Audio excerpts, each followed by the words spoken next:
आखिरी चीज है, उसके बाद भी अगर आंख नहीं खुलती किसी इंसान की, तो मैं नहीं समझता कि वो अपने गिर्द उसने जो ये फला तुज़क्कू अनफुसकुम, उसने जो अपने गिर्द तज़किया नफ्स का एक मसनूई हाला बना लिया है, कभी भी वो उस हाले से निकल सकेगा अगर इस हदीस से भी आंख न खुली। और वो हदीस क्या है?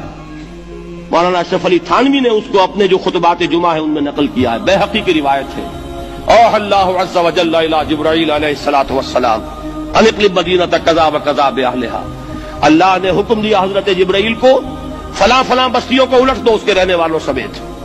क़ाला फ़क़ाला, हुजूर ने फरमाया, इस पर हजरत जिब्राईल ने अर्ज किया बारगाह खुदाबंदी में, इन्न फ़ीहा अब्दका फुलानन लम यासिका तरफ़त ऐन, परवरदिगार उस बस्ती को उलट दूं, उसमें तो तेरा फला बंदा भी है जिसने कभी पलक झपकने जितनी देर भी मासियत में बसर नहीं की। अब आप अंदाजा कीजिए, ये जो है ना अपने आप को रगड़ना और मांझना और पूरी जिंदगी रगड़ने में और मांझने में लगा देना। हम बात बुजुर्गों के तस्करे में सुनते हैं, इतने अल्लाह वाले थे, इतने अल्लाह वाले थे कि उनका घोड़ा भी कोई मशकूक दाना नहीं खाता था, और वो खुद जो है वो अंग्रेज की अदालत में बैठे हुए और अंग्रेज की नौकरी कर रहे थे। ये है वो मैक्रोस्कोपिक और माइक्रोस्कोपिक का अदम तवाज़ुन।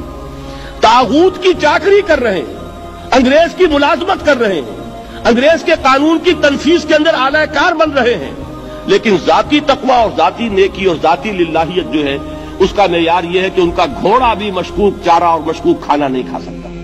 यह है वो आदम तवाज़ुन, उसको नोट कीजिएगा, जिसको कि इस हदीस में मोहम्मद रसूलुल्लाह सल्लल्लाहु अलैहि वसल्लम ने वाज़ेह कर दिया कि हजरत जिब्राईल अर्ज करते हैं कि अल्लाह फला बस्ती को उलट दूं, उसमें तो तेरा फला बंदा भी है जिसने पलक झपकने जितनी देर भी मासियत में बसर नहीं की। जाती नेकी का इससे ऊंचा कोई मकाम कोई शख्स मुझे अगर बता सके तो मैं उसका मुरीद हो जाऊंगा।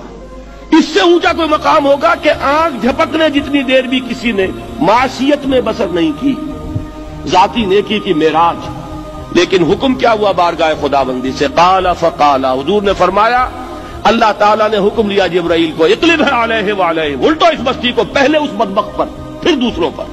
क्यों? फ़इन्न वजहहु लम यतमअर फ़ी साअतन क़त, इसलिए कि इसका चेहरा कभी मेरी गैरत में सुर्ख नहीं हुआ, उस चेहरे का रंग नहीं बदला।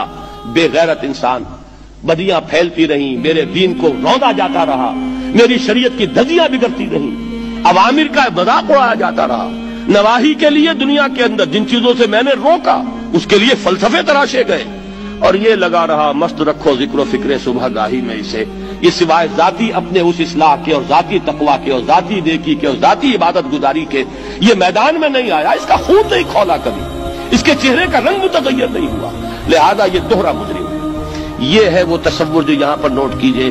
हां, इसके ये मानी भी नहीं है कि नमाज भी नहीं पढ़ रहे, रोजा भी नहीं रख रहे, इकामत दीन के कारकुन हैं, फर्ज नमाज आ गई है वो चली जा रही है, जमात का कोई एहतमाम नहीं है। अब ये दो इंतहाएं हैं, एक इंतहा ये कि वो तज़किया नफ्स जो है उसी में वो रगड़ने और मांझने का अमल जारी है, एक ये कि उसका सिरे से कोई ताल्लुक ही नहीं, अपनी जात से बहस ही नहीं। वो कैफियत वो हो गई है जो यहूद की आई है कुरान मजीद में, क्या तामुरून अन्नास बिल बिर्रि व तंसौना अनफुसकुम व अंतुम ततलूनल किताब, क्या तुम लोगों को नेकी का हुक्म देते और अपने आप को भूल जाते हो? ये दूसरी इंतहा है। फिर वही बात अर्ज करूंगा, वही बाल से ज्यादा बारीक और तलवार की धार से ज्यादा तेज रास्ता है जिस पर चलना होगा कि न ये हो कि वो मुबालगा हो रहा हो, अपनी जाती इस्लाम में तो मुबालगा की हद तक आगे जा रहे हैं, और दूसरे ये कि अपने दीन की तबलीग व इशाअत, इकामत दीन की जिद्दोजहद, उसका खाना ही नहीं खोला जिंदगी में, वो खाता ही नहीं खुला है। ये एक इंतहा है। दूसरी इंतहा यह है कि इंसान ये समझे अपने आप को कि मैं तो मुजाहिद फी सबीलिल्लाह और दीन का कारकुन और दीन का मैं अल्लाह के दीन को कायम करने की जिद्दोजहद करने वाला हूं, जबकि